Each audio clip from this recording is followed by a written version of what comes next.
We are live. Welcome, y'all. Welcome live. We are live on Facebook. All right. Yeah. All right. We are live and it is always amazing. Let me get off of this thing here because this will mess you up. Okay. If you have it live on your phone, your computer and you on Facebook, girl.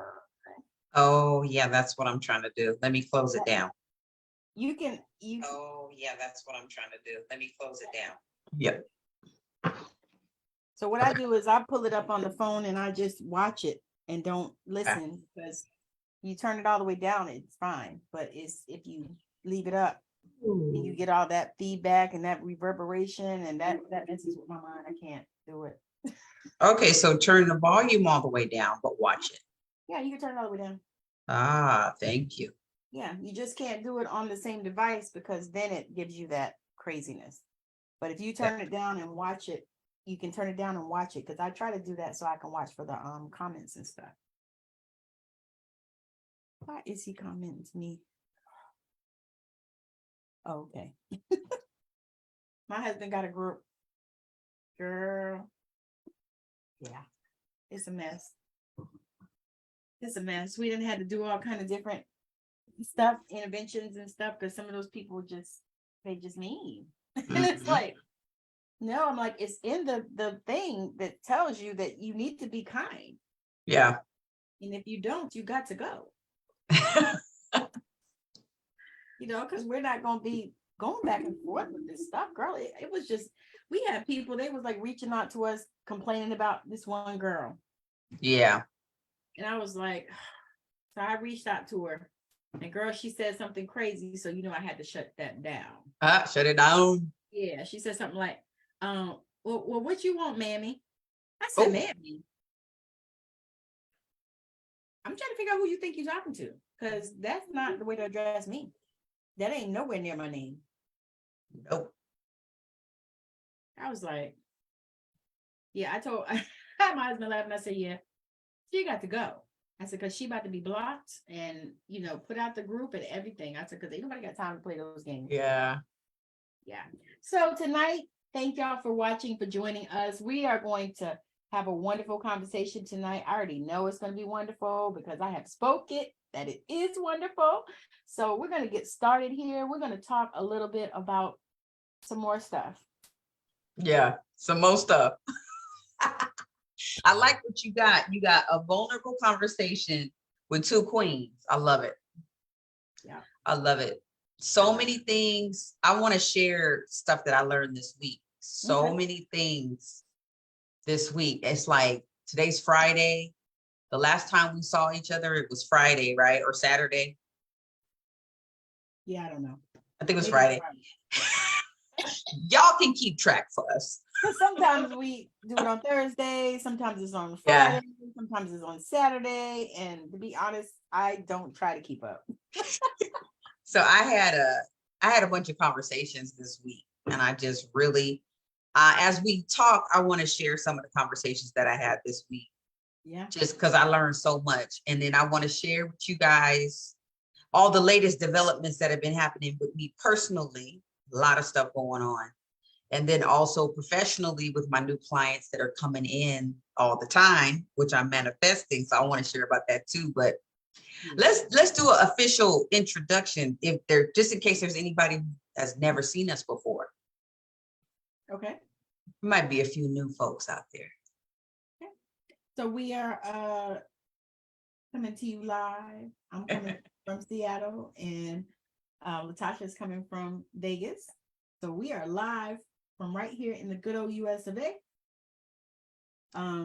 We came together because we needed to bring these conversations to the forefront because people need to hear, real, raw, and vulnerable sisters talking about life and things that happen, business, life, all kinds of things. And so we come on here and we share real, raw, and vulnerable so that you can actually get to see, because a lot of times, when you're getting information and when you're taking courses or whatever, you don't get the bird's eye view of, what the person that is giving you the information has gone through. You know, and so many times we know that some of the things that we've gone through, we are using them to encourage you, you know, because we've healed from a lot of those things. Most of those things we've healed from. So it's easy for us to talk about it now. You know, like I can talk about my divorce and my ex-husband and all that stuff just fine because I have healed from that. I have forgiven him. I have healed. And so it's a story to me, really. Sometimes I tell it and it doesn't even sound like my story because that's how healed I am from that situation. And so we decided to come on here and share those things. And so I am a spiritual teacher, mentor, and intuitive healer, also an author, a transformational speaker, and I'm always accepting invitations. Tasha? Oh, yeah. I like how you said that. I'm always accepting invitations.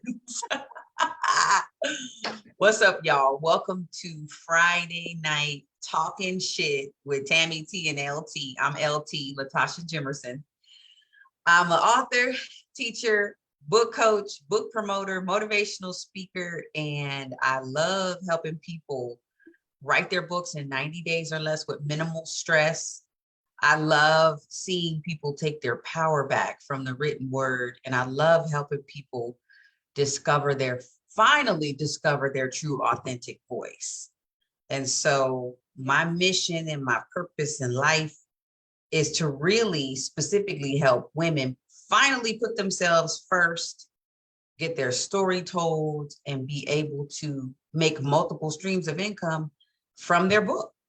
So that's just a little bit about what I do. Grateful to be here. Tammi T is one of my besties, business besties, spiritual boo. I have this term that I use for people who are really, really, really connected to me spiritually, right? And emotionally. I call you my spiritual boo, which is like my sweetheart, close to my heart, you know, and business bestie too. Yes, absolutely. I love that. And the thing is the way we got together was so different. Because you remember the first time we had a conversation, we were in another coaching program together. And so I reached out to her and I was like, hey girl, you know, how you doing? Blah, blah, blah. Because I'm, you know, again, trying to be in the year of yes, although that was a couple of years ago. But in the space of yes, and actually, you know, reaching out to people and, you know, forming community. And so that's one of the things that we want to share about tonight, because for me, that is hella important.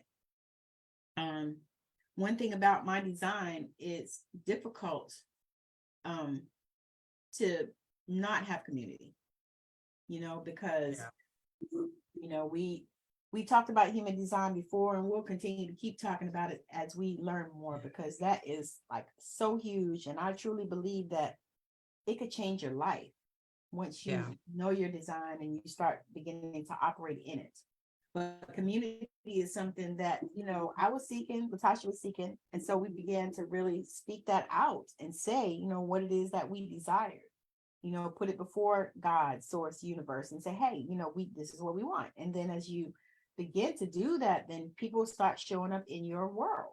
You know, and I talked about this before, but for me, I grew up, I went to 10 schools in 12 years. And so for me, what I realized as I've been growing is that I never really formed deep relationships with people, like friends and stuff like that. I never did, because I always knew that I was going to move. You know, and back in those days, we didn't have Facebook and Instagram and all these places that you can connect with people. You know, we didn't have cell phones.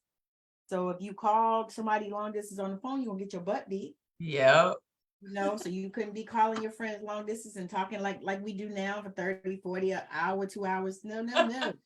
You called, you did 2 minutes or something like that, and then you got off. You write letters and stuff, but that got old. So I always knew. So it was like a thing, and I didn't even realize until I started this healing journey that was something that I didn't have, you know, because I just didn't it's like you make all these friends, you make friends or whatever, and the next thing you know, you're leaving in that next year. Yeah. Moving, because my parents like to move. And so Yeah. and so when we moved, then that was the end of that one. You know what I mean? So it's like you have a lot of friends, but you don't really have a lot of connections. And so that's one of the things that I asked for as well. Tasha said she did the same thing. We both asked for, community and people that, we could talk to and that we can trust and that actually understand us. Oh yeah. We were actually, my stepfather was in the Marines. So he was a military police officer. And so my mother married him when she was 18 years old. So right away, they graduated high school and then moved us to, what was it, Jacksonville, North Carolina. Oh, wow. Mm-hmm. So we were there for a little while. Then my sister and brother were both born there. And then we moved to California. So we grew up basically Camp Pendleton, Oceanside area. And then they split. And so there was a long stretch, a couple of years where we were actually bouncing from home to home. Because all of a sudden we were homeless. She left him and he left us. I mean, with no support. So we were all over the place for a while. So elementary school period time, I don't really remember that. I remember I got a new pair of glasses because my grades were slipping. And the teacher was like, she needs glasses. So I remember that was like second grade. But that's it. I don't really remember. Oh, no, I do remember one time I went to the wrong school. I got on the wrong bus. Oh my God. So embarrassing because I didn't know. It was a different school. So I just got on a bus and it took me somewhere and I went in the office. Then I went to the classroom. I just picked a random classroom. And the teacher was like, who are you? What's your name? What's your address? I was like, somehow they figured it out and I got put to the right school, but that was pretty terrifying, I can imagine. How old were you about? Probably like 8 or 9 or something. Oh yeah. I was little. Yeah, I don't. Yeah. You know what's funny is how you remember that stuff. Right. The crazy traumatizing stuff. Yeah. So we were same thing, like you said, really, I just went through school just checking off boxes to make sure I didn't get a whooping because, my grades had to be good. I had to behave. It was a reflection on my mom. She was working a lot, single mom, 3 kids. I was the oldest of 3. So I had to set the example for everybody in the family. So it was really no time for friendships, relationships. I didn't even really get a chance to go outside and play because I was ironing. We talked about ironing. I was ironing her hospital lab coat because she worked in the hospital. So she wore the scrubs and the lab coat. She worked in cardiology. So I was ironing or I was cooking or cleaning or when I learned how to drive, then that was real fun because I got to drive my siblings around. Super fun. So yeah, I mean, it was work. Every day of my life was work. I don't remember a lot of play. Yeah. So when I grew up, I was like, I said a prayer. I was like, I hope I can find some friends that like some girlfriends that I could like hang out with, talk to, who like similar things, So when you and I met and I found out you were an author, I said, oh, you're an author too? Okay. And then you sent me a copy of the book. I was so blessed. I said, oh, look at, she sent me a copy of the book. And then I got all triggered up because it was stuff in there that was reminding me of me. And I mean, right? Yeah, oh yeah, that happens. Like it was like, woo. I was in the transition period where I got separated from my ex, but I wasn't sure if I was completely done yet. We were still playing this game of trying to go back and forth and let's make it work, So you sent me that. That was a divine appointment. That was God using you to send me that to realize the truth of what was really going on in front of my face. And I said, ooh, I'm triggered. I can't even read this. I said, ooh, I can't even read this. I was like, how'd you like the book? And you're like, girl, I couldn't even finish it. You're like, oh, it triggered me. And I was like, oh, I'm so sorry. And you were like, no, it's not your fault. It was good. Because you know what? We need, when we're on the edge of the cliff, sometimes we need somebody to push us off so we could do what we need to do, which is have faith and grow your wings, right? You be on the edge. Yeah, you be on the edge of the cliff like this, doing the double dutch. But then you need a friend to say, girl, what you doing? You know you ain't supposed to be here. You're supposed to be down there. So you fall off the cliff, you get your wings, and then you end up down there at the beautiful beach with everybody else that developed their wings, you know, and took a risk. And so it made me realize, you know what? I really need to start putting myself first. And I really need to start living for me. Yes. And start figuring out who I was. That's what your book taught me, because it was such a, I wasn't expecting it. It just slapped me in the face like, boom. Because I knew you had a story. I said, she got a hell of a story. But I didn't know it was a story like that. I didn't know that was a story. Right. I was like, yeah, you know, she been through some stuff. And then I said, oh. And that's not just a plug for her book, y'all. You do need to buy her book and get it. But seriously, it was one of those things that just pierced my heart. And it was like, wow, okay, you have an opportunity to get control of this thing. And you have an opportunity to back out of this thing slowly. Turn around and back out slowly, right? And so it pushed me. It pushed me to make some decisions for myself. And even through this whole 12-month process, because you sent me that book when I first moved to Vegas. That was in the beginning. I've been here a year now. And so it went by so fast, you know, but you are one of my business besties that's been walking alongside me. Right. Because as I've been living here in Vegas, building my business here, forming partnerships with people in this community, right, and online, I've also been going through the divorce process. Yeah. And you've been doing a wonderful job, I have to tell you. Thank you, Queen, because I have you and I have lots of women like you that are like in my ear, like lifting me up. Yeah. You know, like I'm not sitting here by myself. Like I'm leaning on women and, you know, my spirit guides and God, and I'm leaning on my ancestors. I'm leaning on everybody that has been through something. Yeah. Because I'm like, you know what? Some days I wake up and I'm like, I gotta borrow somebody else's belief. Whose belief am I gonna borrow today? Because I don't believe somebody else's belief. I love it. I'm like, I don't believe this is happening right now. But you know, and so you are one of the people who I asked you, I said, before I sign these documents, do you remember I asked you that?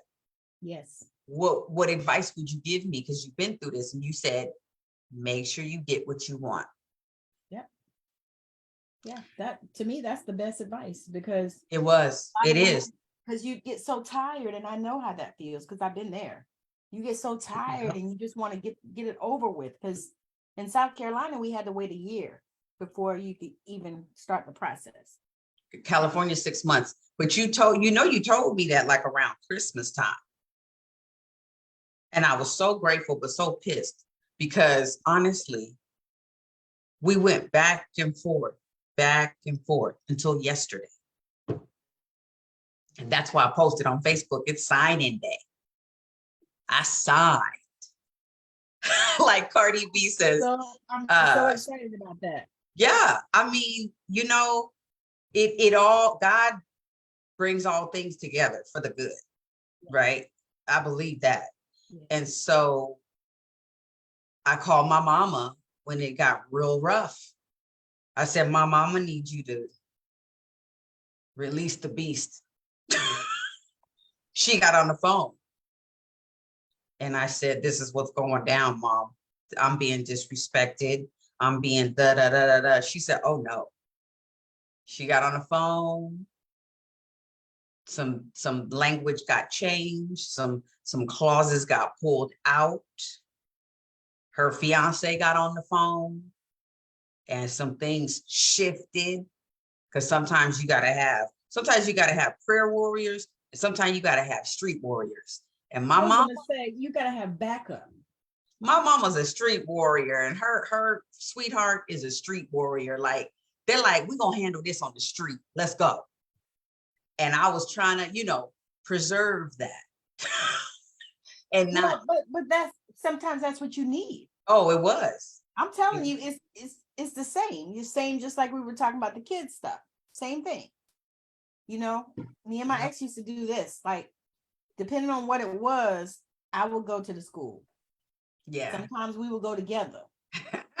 Sometimes I would have to let him go because he had a little bit of more diplomacy than I did. Right. If I went, they knew I was coming to shut some stuff down. Shut it down. I was not playing. Shut it down. Look, I watched Sarah Ann. Yeah, no, that's my mama. I'd be like, no, this is not happening like this. Yeah. I was like, I don't know what goes down in your mind, in your head or whatever, but these children here, they made me labor for over 20 hours with both of them and cut them out my stomach. So children, I take them real serious. Oh yeah. Yeah. I was like, you ain't giving no. And that's what you be needing. So that's what your mama and her fiance stepped in to help you to do. Because sometimes we can't do it. Sometimes it has to be somebody else to step in. And yeah.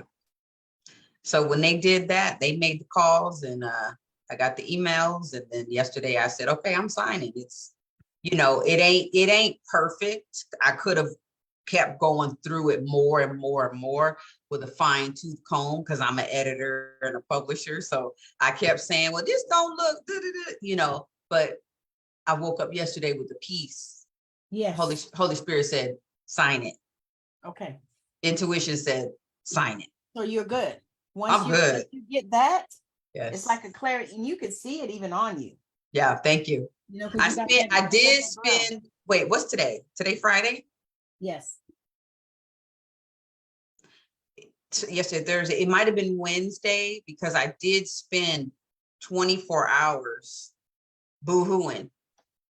And I heard this before from somebody, and it was to the point where, like, my eyes were just crying. I wasn't even it was involuntary tears. That's what it was. And I heard somebody say that it's a grieving period where you're grieving the fantasy of the marriage. You're grieving the belief, the thing that you thought was going to be forever. You're grieving that. And so as I prayed and meditated, I was just laying in bed and my eyes was just doing this. Like I wasn't not even in control. So I did that for like a couple hours. Mm-hmm. And then I woke up today and I was like, whoo, yeah. I said, how about that? How about that? Oh, yes. Oh, yes. Because the thing is, the thing about grief is it's not linear. It's not, you have the 5 stages and all of that, but they don't go like this. 1, 2, 3, 4, 5. You can experience them all kind of ways. And it hits you when you don't even know, just like you said. And it's one of those things, it's like you have to go through that process. Yes. Like you don't always go through all 5 of the stages and all that. Right. Like I said, it's not linear. It can happen, you could be bawling, crying one day and then be angry the next day and all this kind of stuff. But you're going to go through those stages. However, the best thing I feel is to allow yourself to do it and don't fight it. Yeah. Do just like you did. Just take that time, set yourself to the side and take that time and say, you know what? It's okay. Yeah. Because what it is I call it grieving the fairy tale. Yes. You said the words that were in my head. Yeah. Because it wasn't like I missed that person. No, it was like I missed the promise of what it was supposed to be. Like I missed the family unit of how it was. All those words that don't mean nothing. No. What I was hoping when I kept hanging on. That every single time I said, let's try that, let's try this, let's try that, and it's like, oh, I mean, with your husband, a lot with the church, with private professionals, and with older couples who were there from. You did everything you could do. Everything. You just took the L out of love and it was over. Everything. I mean, I'm not a quitter, man. I do. No. Even for the career, even for teaching, right? Because I separated from teaching first, and then I separated from the marriage second. And I was grieving the career, right? Because I thought, oh, I'm gonna retire. I'm gonna be 75 years old at the chalkboard, But no, look, you're gonna be like my mother-in-law. She was a teacher and then a principal and all this stuff. And once she retired, she went back to work in the school district like part-time. She was working in the office and doing, I don't really honestly think she was doing anything. I think they were just she was just there. Because she used to it. And this is the thing. Yeah. This is a piece of golden nugget for y'all to put in your pipe and smoke it tonight. I was so comfortable in that career and in that marriage and in that big house, 2,500 square feet with the big backyard. I was so comfortable that I felt like I was drowning. I felt like I was just being strangled because I was in this little fishbowl. But I knew every time I went to sleep at night, I had dreams of God taking me out of the fishbowl and putting me on stage around the world, talking to people. I always knew I was supposed to be writing and speaking and coaching. I had it in here, but I kept pushing it down. Saying, no. So now, do you think that your marriage situation could have withstood this transition that you've made? Because I don't think mine would. No. I'm a completely different person. Yeah. Completely different person. For sure. I mean, the stuff I tolerate now, it's not a whole lot that I tolerate now. I used to tolerate a lot just to keep the peace, just keep it everybody, and I'm like, I don't care if you don't talk to me. That part. I don't care if 50, you girl, that's what happens when you hit 50. I just had a conversation with the young lady. Yeah. You ain't even hit 50 yet, but that's what happens. Oh. When you hit 50, it's like something happens where you just are like, yeah, I don't give a what they say. Yeah. I don't care what they think about me. I'm gonna be me, do whatever I want to do, you know what I mean? And not, all the things, the different, family, because you know how that can be. Everybody want to put their 2 cents in and what they think you should do. And the same thing with me. I was grieving nursing. I really was. And I think that's why I think I told you one day I felt like I was in recovery. Yeah. Because I feel like I was grieving it just because I had done it so long. Yes, it's familiar. I started in this field. I was 24 years old. Well, no, I was 21 when I started. Yeah. Yep. And I was like, okay, so I know I wanted to stop doing this, but yes, what am I going to do? Yeah, what else is there for me? Like, oh my gosh, we get so wrapped up tight. Yeah. Like the career, I feel like the career is like a burrito. Like our whole body is wrapped up into the burrito, because I realized at some point I only hung out with teachers. I only knew teachers. Like my neighborhood, that my friends in the neighborhood were teachers. Like I got so enmeshed and entangled with just the community that the community became really super small. Yeah. And it was like, wait a minute, isn't there anything else out? And then I became an author. And then it was like, oh, in the community, I became like a local celebrity. Like, oh, you're an author? Oh, can you come over here? Oh, can you do this?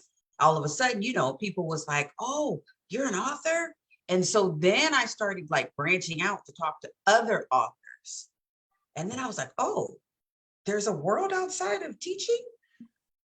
Oh my gosh, like these people are super cool. And then I think I told you I was afraid, I was terrified of social media.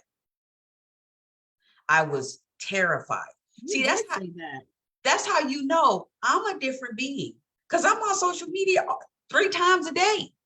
Now, every time I open up the dang on phone, I see your face. Instagram. I see you on what is the other one? Facebook. Just walking around. I'll be like, this girl is walking and talking and doing her thing. I was like, okay, go girl. Melissa, thank you for watching. Thank you for joining us. Melissa's up in here.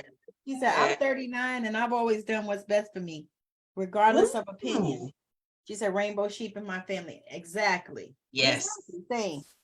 Yes. But Melissa, once you get 50, it's going to be a whole up level. It's something about that. I don't know what it is, but I can say that because I've experienced that. But it's a whole nother up level. I mean, you really, it's like you, and you can see it too.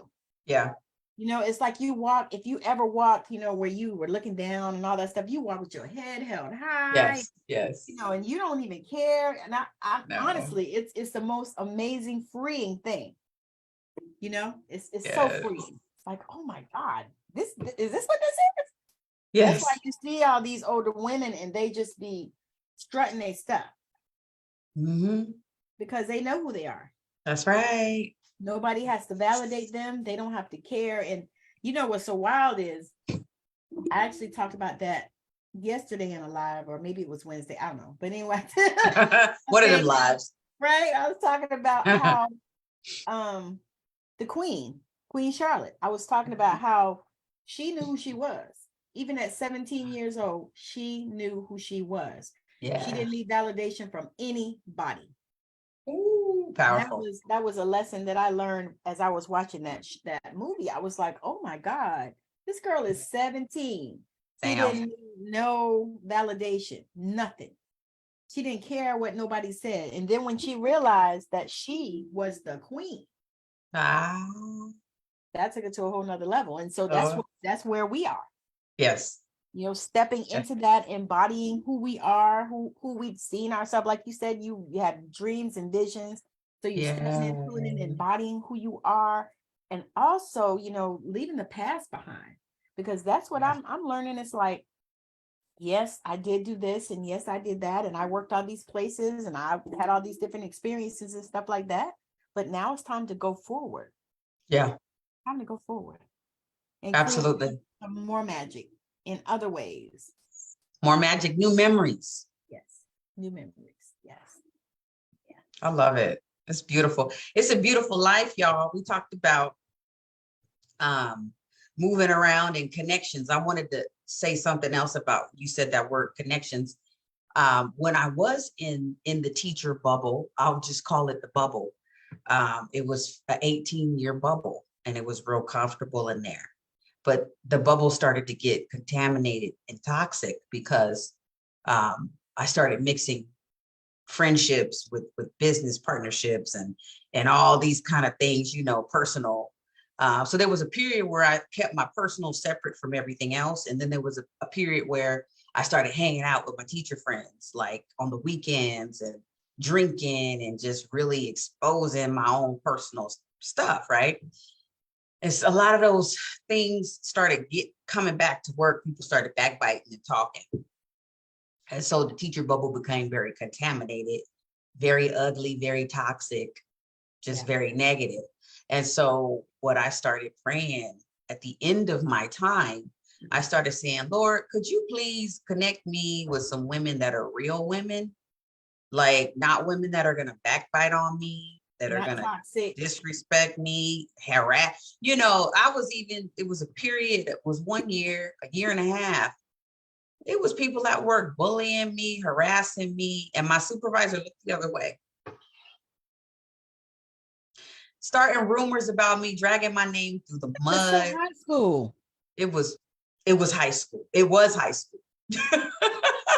I was teaching at a high school, and it was like I had shifted from middle school to high school. And one of my colleagues told me, he said, "You don't went from the frying pan to the fire." I said, "Yeah, I felt like a fire because my ass is burning." Because it was so much negativity and so much jealousy. I was like, what? Because I was doing too much, making people look too bad. Oh, you already know. Because I'm working too hard. Like, I'm showing up early, I'm staying late. I'm doing this, Why I'm doing that. All that. You're making us look bad. Yes. Now So they're that's going to start expecting us to do that. That's what happened. So I went from being, you know, a favorite teacher at one school to being this new teacher here, but not new teacher in the profession though, but new teacher to this site. And now all of a sudden I'm like, an outcast. Right. Like, why are you treating me like this? Because I'm a new person. And like, so how long was that before you decided to? Yeah. So I shifted gears from middle school to high school. I think it was 2016 or 2017. And then from 2017 to 2021, I went to two different high schools. The first high school was a nightmare. The second high school was beautiful. It was everything I ever wanted. But guess what? My time was up. So, okay. Let's talk about that. So was that difficult when you realized, you know, you were at a place that sounds like it lit your heart up. It was, lit your soul up. Beautiful. It was amazing. And then you realized that it was time for you to go? Damn, I had to leave. But you wish you had found it 10 years before? Way before. I would have, things would have been different, but it wasn't part of your journey and your destiny. No. And see, this is what we have to understand. When our time has expired, we have to be honest and we have to say, my time has expired and I have to go. I love you. Thank you. It's been real, but I have to go because there's something else waiting for me. Yeah. And I didn't even know what was going to be waiting for me. I had no freaking idea. I just said, I got to go. Well, you were being obedient too. Yeah. And see, that's the thing, I I understand that completely because that was actually how I did the cross country move the same way. I mean, I wanted to see some different things, but I was still a little bit sad. To me, it was almost a grief process with that too. Yeah. Because I was leaving all the relationships and the people that I had built friendships and stuff over the years that I finally did. And then I actually left, but I knew I had to go. It was not, to me, it was non-negotiable. I knew that it was time for me to leave that place. And I knew that there were greater things waiting for me. Yeah. So yeah, but it still doesn't make it easy. That's the thing. No. I remember you have this grief thing that you go through. It's a grief process. It's a guilt trip. Yes. It's shame. Yes. It's unworthiness. It's self-doubt. Yeah. It's all of that. And I had a therapist even tell me, because I really wasn't sharing anything with anybody except for my therapist at this time. I trusted her. And she said, because I had been going to her for years. So she knew everything. She knew about all my kids, my mama, my daddy. She knew all my issues. All your business. That I had with everybody. So she didn't even have to look at no notes. She just knew.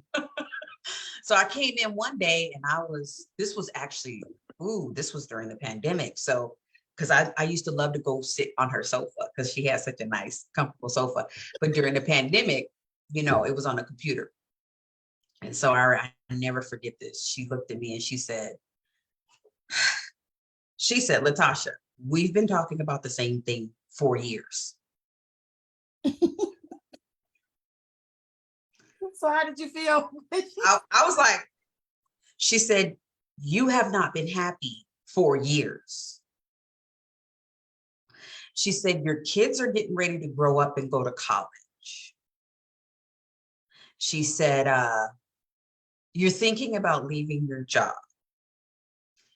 She said, when you leave your job and your children grow up, do you have a reason to be in California? And I said, whoa, because all my family's back east. Mine So too. the only reason why I was in California was to be connected with my in-laws and to keep my kids grounded and to see their grandparents and all that kind of stuff. And so she said that to me, like it was like a kick in the face. Is there a reason why you need to be in California? And I was like, not really, no. She was like, so you might want to just leave. And I was like, you supposed to be giving me advice like that? Like, that ain't cool. But that was the best. That was the best thing she could ever do for my whole soul, because I probably would have sat there for about 5 more years if she hadn't said that. So that, because she said it in 2020 and I didn't leave until 2022. So that was 2 more years that I sat there. well, that was okay though, because I mean, Right. you needed to do it. Yes, yes. But if she hadn't said that, I would still probably be sitting in California complaining to another therapist, because she would have kicked me out. She'd have said, I'm done with you. You coming up in here complaining, but you ain't doing nothing about it. Right. That's the type of person that she is. But And I was like, that's good though. that's what I needed. That's what I needed. You know, so that is how I talk to my clients. And I ask God to send the ones that need that and know how to, respond to that, because that's what I say too. I say, now you said blah, blah, blah, blah. Well, what you waiting on? Yeah. What's next? What are the next steps? What are you going to do about that? I understand that, this is a problem and you're having this issue and blah, blah, blah. But I mean, what are you going to do? You got to take some action, some inspired action. I said, you prayed, I said, and you meditated, and you said that, God, source, universe, or spirit guides, whoever, talked to you and told you, the ancestors, whoever, they talked to you and they said, hey, you need to blah, blah, blah, blah. And so did you blah, blah, blah? No, you didn't. Nope. So what you want? Yes. And I sat in that spot for probably 5 years. Yeah. Yeah. And me and my ex had a conversation like 6 months ago. I called and I said, hey, what's going on? He was like, he said, I just realized we probably should have got a divorce 5 years ago. And I said, oh yeah. Now you see? Now you got a girlfriend. Now you see? He said, yeah, we should have got a divorce 5 years ago. I said, yeah, because I know I trust my intuition most of the time, but during this time I wasn't. Right. There was an expiration date on it. It's like spoiled milk. You open up the carton, you get ready to pour you a thing of cereal. Nope, you better smell it and look at the expiration date and make sure you're not gonna kill yourself, make yourself sick. Yep. And that's what happens in these relationships. There's an expiration date and you feel it in your soul. It's not something that somebody else can tell you. You feel it in your soul. This is done. We got to move on. This is no longer productive and procreative. This is counterproductive and toxic. You got to just be honest, whether it's the job, the marriage, the girlfriend, boyfriend, the pet, whatever you got going on, there's an expiration date on things. And we got to get comfortable with that. Business partnerships, business besties, there's an expiration date because everybody's leveling up to somewhere different. And so there's the season and the reason. There's people come into your life for a season and it's for a particular reason. We raised 3 beautiful children. We got 3 amazing girls. They are strong, physically strong, emotionally strong. They ain't never wanted for nothing. They didn't grow up with fatherless because I made sure of that.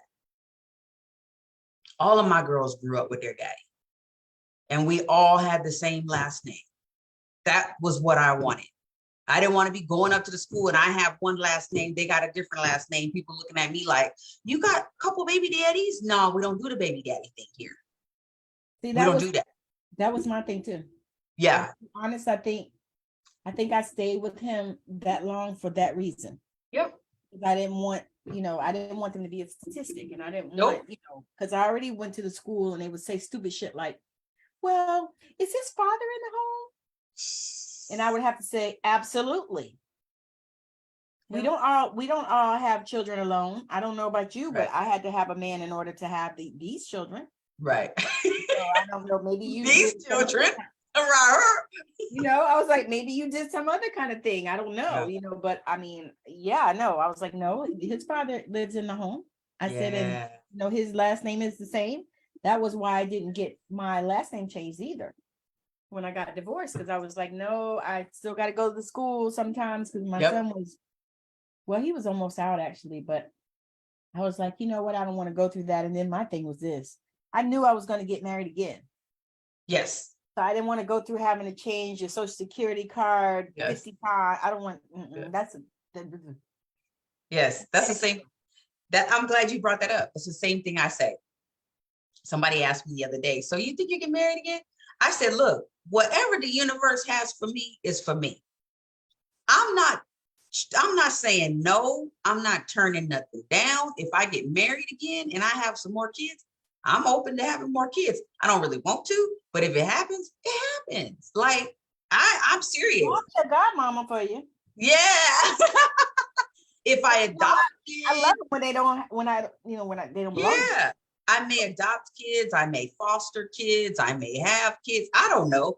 I don't know what is going to happen in the future, but I'm not going to shut anything down because I spent too many years shutting myself down, pushing things down, saying no, putting things off. I'm not doing that no more. I'm just not. I'm not doing that. I'm getting my last name back, and then I'm getting my passport, and then I'm going to Africa. In that order. Okay. Yeah. So you don't have your passport. Mm-mm. Oh, you got to get that. I got to. But I want it in my maiden name, which is the name that's on my birth certificate. So. Okay. And I was getting ready to say, and the TSA pre-check, get that too. Mm-hmm. Because that, that's like so amazing. I've had it for years. I will not fly without it, but but I'm planning to fly private because I can't. Mm-hmm. There you go. Yeah, I already put that out there. I was like, I need to fly private. Yes. I don't want to go through all that stuff that they take you through. Yes. I want to just and you leveling up.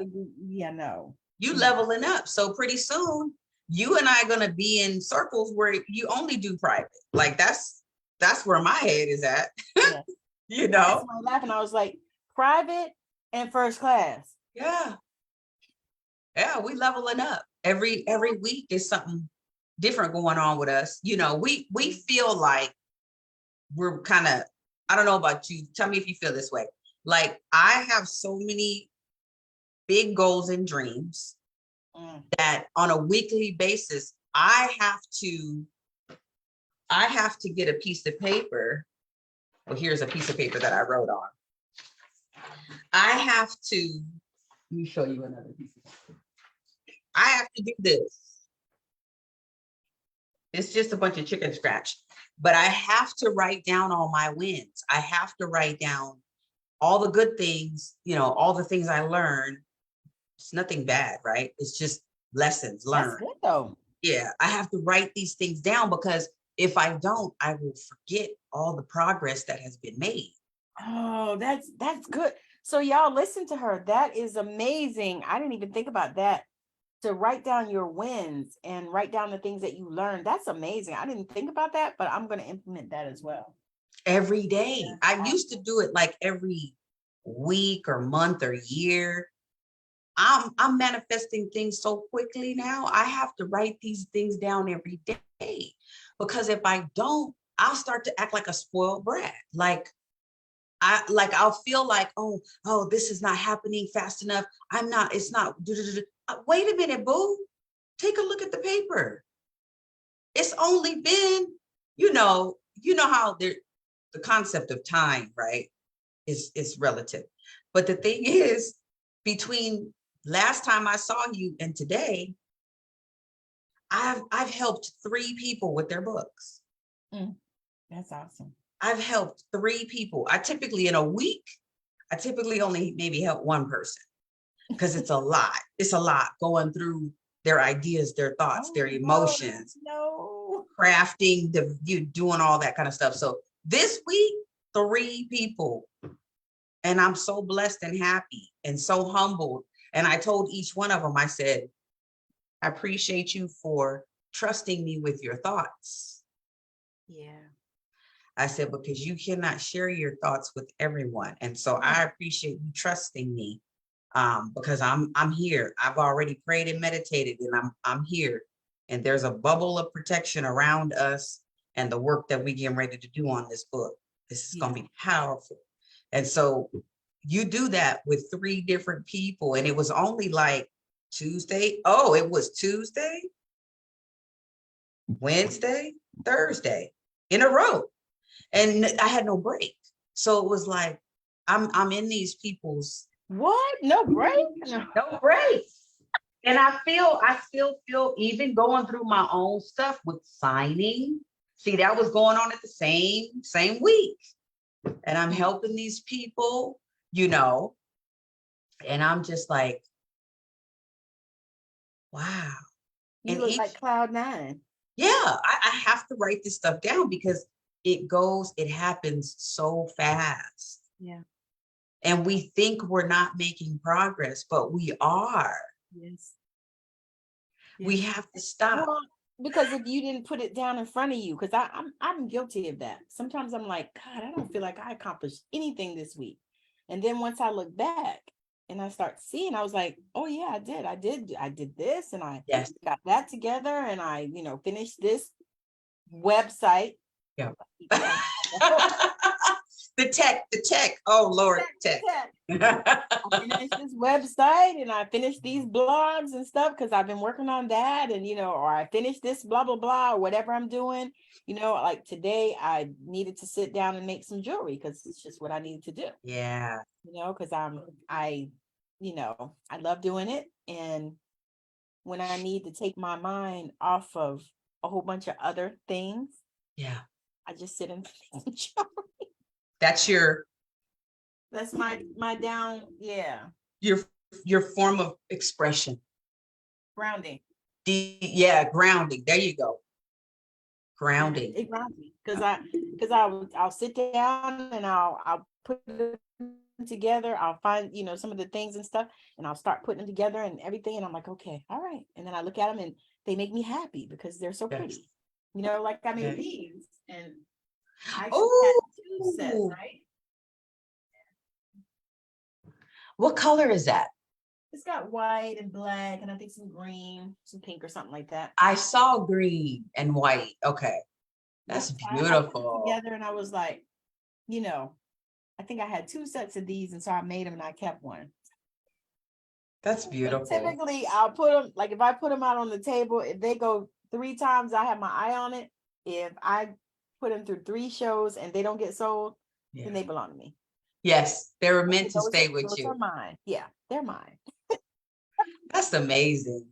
Yeah, but it's to me, it's just like, how you write. Because I'm sure you sit down when you need to decompress and you start, writing, Every day. It's just, if I'm not writing, I'm typing, but typing is not even the same. No, it's not. It's not the same. I have to write. I have to put in, the hours, the 10,000 hours. I've done way more than 10,000 hours writing, but it's so therapeutic. It's therapy to me. Yeah. It's therapy. And then I have my Bible over here. When I wake up with anxiety, sometimes I get my Bible and I just copy the Bible. Okay, that's a good thing. Today's what? The 26th? So today I copied Proverbs 26. Okay. What did it say? Well, my favorite one, this one is so good. Proverbs 26:11, it says, as a dog returns into his own vomit, so a fool repeats his folly. You know, I'm gonna make you laugh. My husband actually quoted that scripture. Not like, he paraphrased it. Uh-huh. He actually quoted that scripture to somebody that he worked with. Yes.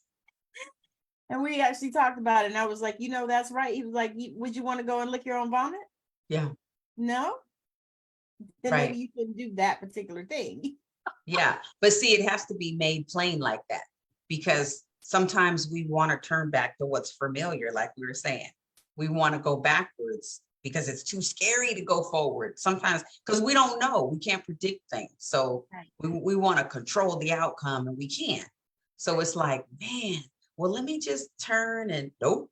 Because, there's so many instances of that in the Bible. I think, what comes to me is like Lot's wife when she, turned around and became the pillar of salt. And of course, we all thought she actually became a pillar of salt. Yes. Yes. Because that's the way they told us in those Bible stories when we was Mm-hmm. kids. But then there's the other one, there's the children of Israel. They wanted to go back to Egypt because they didn't want the manna that God was feeding them every day. Mm-hmm. They wanted to go back and get their goats and their cows and all the things and turn the bricks into the straw into bricks. Yeah. And that's how a lot of us are. We start looking and it just looks so scary going forward. It's like, oh my God, I don't know what's out there. Suppose it's lions and tigers and bears and shit. You know what I mean? And so we don't want to do it. So we say, oh, you know what? I know this. Yeah. This is familiar to me. So I'm gonna go back over here. Yeah. That's even why women don't leave marriages that they're miserable in. And it's hard because you feel like you don't have no support. You feel like that. You do. Yep. You feel like it. But you have to get something that reminds you that you're supported. So I have my angel over here. Do you see my angel behind me? You see her standing up there underneath my book? You see my angel? Yeah. You froze. You see the angel, black angel? So one of my friends gave me her. I used to collect black angels. Yeah. So when I moved, I just took her, and she represents my baby sister. Okay. And so I keep her up there to remind me, my baby sister's got my back all the time. She passed away on March 12th, 2020. She was 39 years old. She passed away of colon cancer. Yeah. Yeah. March 12th, 2020. Yeah. So your baby sister, like real blood. Yep. She was only 39. Yeah. And so I feel her with me every day. She's a comedian, and she used to give these bear hugs. And when we both used to volunteer in the church, people used to say, "Where is your sister? She gives these bear hugs. We need to see her at the door being a greeter," because she was a greeter at the church. And they were like, "We miss her." And she moved. She used to live with me, and then she moved to go be in Pennsylvania with my mom. And so she left California. So the people at the church was like, "Where's she at?" So every time I get nervous, every time I get scared, every time I feel like I'm alone, I look at that angel and I say, "Oh, that's my sister right there." That's awesome. Yeah, she's right there. I can feel her. Sometimes the lights be flickering. I'm like, "Okay, sister, I know." Yeah. Okay. Yeah. When I first moved here, I was really super nervous and anxious all the time. And I would just look up and the lights would be flickering. And at first I would be scared. I'd be like, "What in the world's going on?" And then I said, "No, relax." And I would look at the clock and it would be 1:11. Nice. And so I started studying. I said, "Ooh, 1:11, that's new beginnings. Oh, that's new beginnings." That your angels are right there supporting you. Uh-huh. That is, yeah, because that's my birthday. 111? 11/1. Oh, 11. 11/1. So I knew that because I used to tell people that when I was a kid. I was like, the angels were there when I was born. I didn't know. Absolutely. I was really telling the truth. Absolutely. And 11, sometimes it's 11/11. And I'm like, how am I getting all these ones? And I started listening to TD Jakes, and he said, when you're single, he said it's a blessing because that means you're a whole one. Yeah. And I was like, ooh. Right. He said, you're single, you're a single digit. So you're a whole number. You're a whole, you're not a half. Oh, that's nice. And I was like, I'm a whole. I'm a whole. Yeah. I'm a whole person by myself. That's a revelation. I was going to say, how long has it been since you lived by yourself? Never. Yeah. We had that same experience. Never. So I'm like, by myself. I had never traveled alone. I never stayed in a hotel alone. Never. I always had, either, it was my parents, and then it was my husband, and then it was our kids, and all of that. So that was an experience too. Yeah. Like I flew to Chicago and stayed in a hotel by myself for the first time in my life. And I heard noises all night. I couldn't sleep, and I couldn't figure out what it was. Finally, I realized, I said, girl, you ain't never stayed in a hotel by yourself. It always was somebody, but I was in a whole hotel by myself. Yeah. It can be scary until you realize that you have God. You got God with you. You got Holy Spirit with you. Yeah. You got ancestors with you. You got angels watching over you. When you start thinking about all those people that passed away, even through COVID, a lot of people passed away. You start to think, now they're watching me from another dimension. So they're still with me. Yeah. So it's like, when you start to think about that, oh, you're not alone. Then you're not alone. Yeah, you're not alone. You're an individual, but you're not alone. Yeah. And that is real, because really it's so many people that are dealing with the same thing. Because I talked to one lady, she had lost like almost her whole family during COVID. Like her parents died, and I think her brother, sister, somebody, I think it was just her, and she had one sister left. Wow. Everybody else in her family had gone. Thank God she had a couple of kids, but everybody in her family had gone. And I was like, wow. And she was like, yeah. She said, she said, but I know that, my parents are still with me. And I said, well, that's important. Yeah. We got to do an affirmation, because I got to go. I have another meeting right now. Shoot. That time went by quick. Okay. Let's do an affirmation. What you want to do the affirmation on? Let's look up anxiety. Okay. Anxiety. That's one of the ones. Okay. Yeah. Anxiety. Not trusting the flow in the process of life. The affirmation is, I love and approve of myself, and I trust the process of life. I am safe. Yes. Say that one more time. Let me repeat after you. I love and approve of myself. I love and approve of myself. And I trust the process of life. And I trust the process of life. I am safe. I am safe.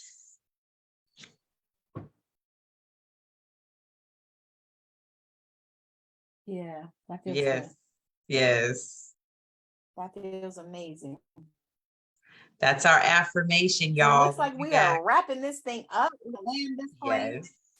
We're gonna land this plane. As we always talk about, affirmations are life And they're amazing. And we are so grateful that we can actually use them for manifesting whatever you desire.